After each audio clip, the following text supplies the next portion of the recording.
자, 아직도 파트 7 독해를 진짜 독해로 풀고 있는 학생들은 집중하세요. 여러분 안녕하세요. 파고다 유캔 토익 RC 김경희 강사입니다. 자, 오늘은요, 여러분에게 쌤이 토익 파트 7에서 답이 보이는 기술에 대해서 말씀을 드리려고 해요. 자, 그게 무슨 말인지 시작을 해볼게요. 자, 그럼 파트 7은 여러분 본문부터 읽고 있어요? 문제부터 읽고 있어요? 뭘 먼저 읽어야 돼요? 파트 7은 일단 본문이 있죠. 그리고 거기에 딸린 문제들이 있을 건데 본문을 먼저 읽어야 돼요? 아니면 문제를 먼저 읽어야 돼요? 너무나도 유튜브를 찾아와도 너무나도 말이 많고 이 선생님은 본문부터 읽어라. 저 선생님은 문제부터 읽어라. 말이 많아서 대체 어느 말을 들어야 할지 모르겠다면 집중하시면 돼요. 그쵸? 자, 저 경희쌤은요. 독해 수업을 진행을 할 때 무조건 파트 7은 문제부터 읽으라고 얘기를 합니다. 자, 그렇게 문제부터 읽어야 하는 세 가지의 이유에 대해서 말씀을 좀 드려볼게요. 이렇게 세 가지를 말씀드리고 나면 여러분이 조금 설득이 되고 납득이 될까 조금 생각을 해볼게요. 자, 첫 번째, 본문부터 읽으면 안 되는 첫 번째 이유는 일단 기억을 못한다는 거야. 본문이 짧지 않죠. 그쵸?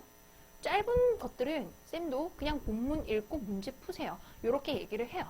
근데 파트 7에 출제되는 본문의 길이가 짧은 것들이 별로 없어요. 대체로 굉장히 길죠.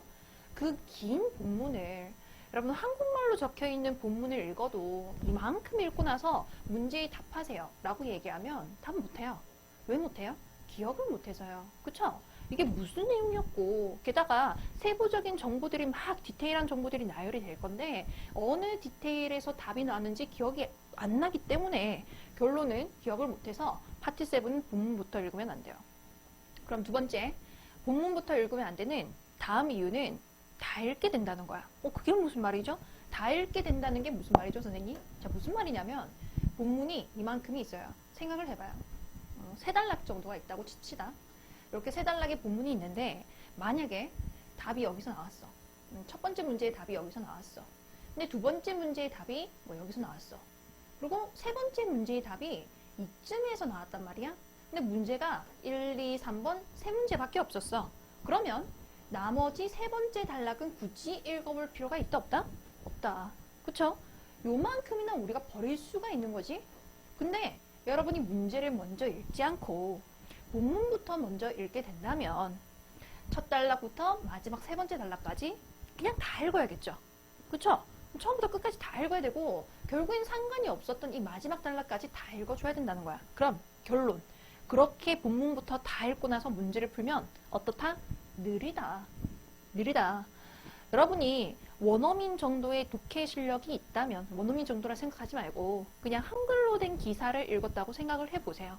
거기에 나와 있는 내용을 여러분이 완벽하게 다 암기를 할 수 있다면 한글로 된 기사를 읽고 나서 딸려있는 문제를 정답을 찾기가 어렵지가 않겠지. 하지만 영어 같은 경우는 영어를 한국어로 해석을 고치는 과정이 필요하겠고 그런 과정 중에 해석해 놓은 내용이 따라오면서 까먹혀요, 여러분. 이게 계속 기억에 남아있는 게 아니라 영어를 한국어로 옮기는 과정이 힘들다 보니까 여기에 집중을 하다 보면 앞에 해석 이만큼 해놨던 게 다 까먹으면서 따라온다는 거야. 그렇기 때문에 본문을 읽을 때는요, 반드시 어떻게 읽어라? 한 번만 읽어요.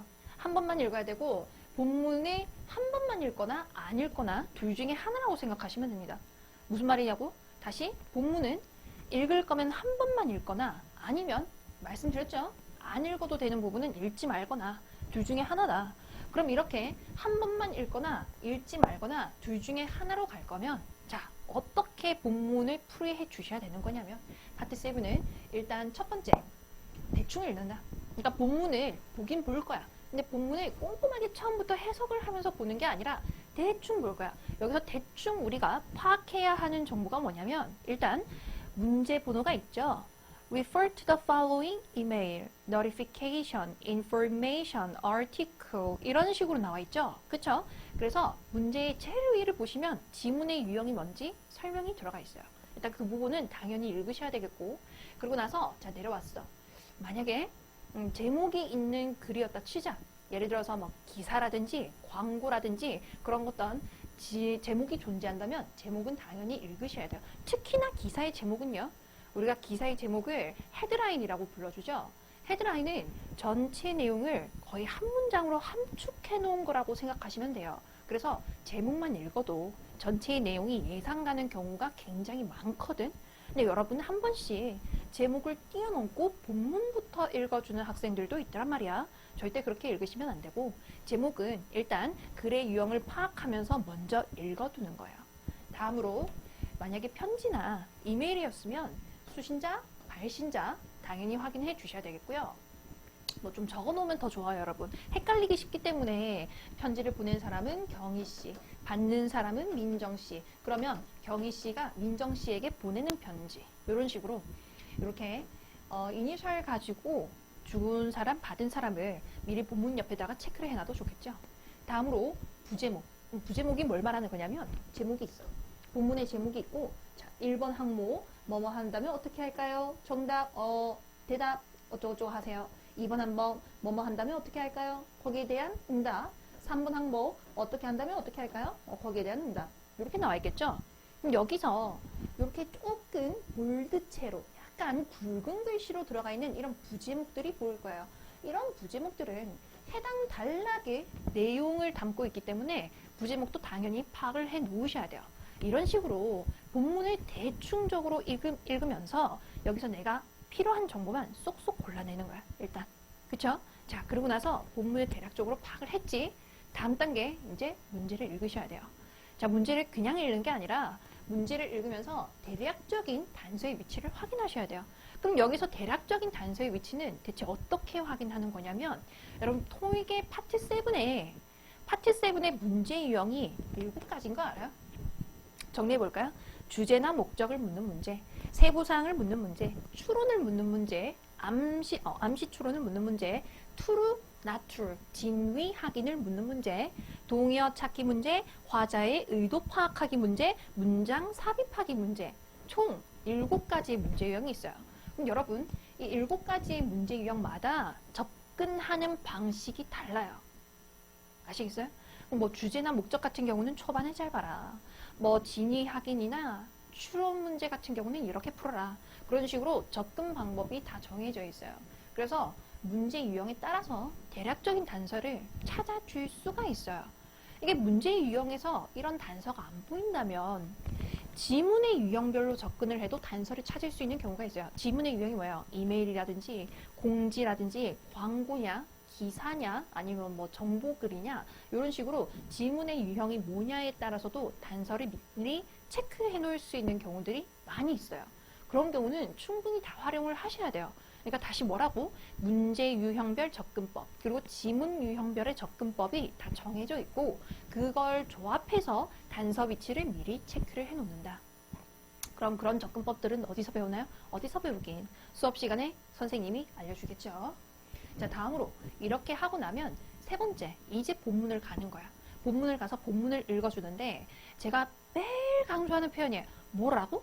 본문을 읽을 거라면 정확한 목적을 가지고 읽어라. 무슨 말이야? 본문을 아무런 목적 없이 내용 파악을 위해서 막 읽어봤자 어차피 기억을 못해서 나중에 문제 읽고 다시 돌아와서 또 읽게 된다. 2번, 3번 반복해서 읽지 말고 한 번만 읽어라. 그러려면 여러분이 한 번만에 이 본문의 내용을 파악할 수 있도록 직독직해 실력이 굉장히 좋아야겠죠. 그렇죠? 그리고 두 번째로 여러분이 명확한 본문에서 내가 찾아야 하는 목적, 내가 명확하게 본문에서 찾아야 하는 정보를 미리 알고 접근하셔야겠죠. 그 알고 접근을 하는 게 뭐다? 그게 바로 문제 읽기에서 확인하는 것이다.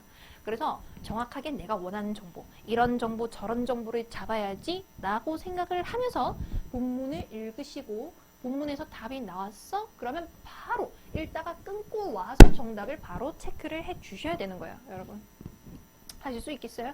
그쵸? 요런 순서대로 읽으면서 푸셔야지 본문을 읽다가 정답이 다 나왔네? 뭐 예를 들어서 이런 경우도 있겠죠? 뭐 이 정도가 있어. 첫 번째 문제의 정답이 여기 나왔어.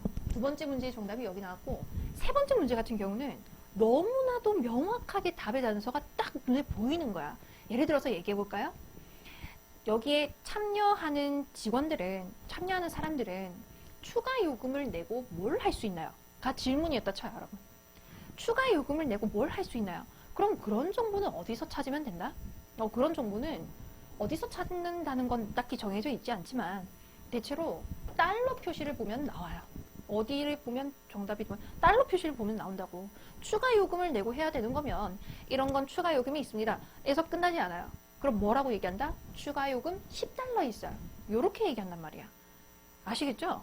그러니까 우리가 본문에서 달러 표시를 찾았더니 이쯤에 있단 말이야. 달러가.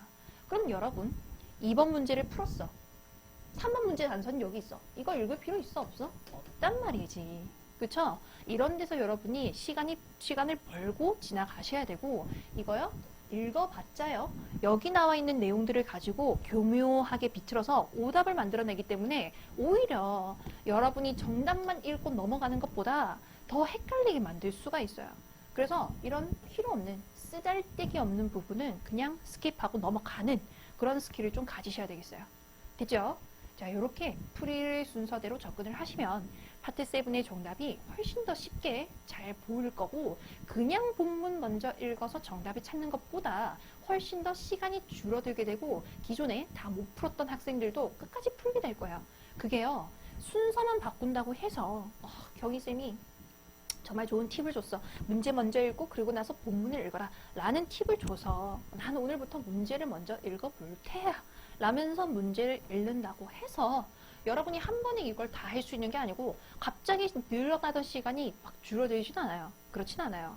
이건요 적당한 연습을 하셔야 되고 제가 아까 말씀드렸다시피 문제 유형별의 접근법과 그리고 본문 유형에 따른 접근법이 다르다고 말씀드렸잖아요. 그런 건 계속적으로 반복적으로 학습을 하면서 여러분 몸에 익혀 나가셔야 되는 거예요.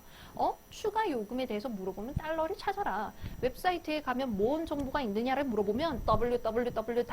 으로 시작하는 그 웹사이트 주소를 찾아라.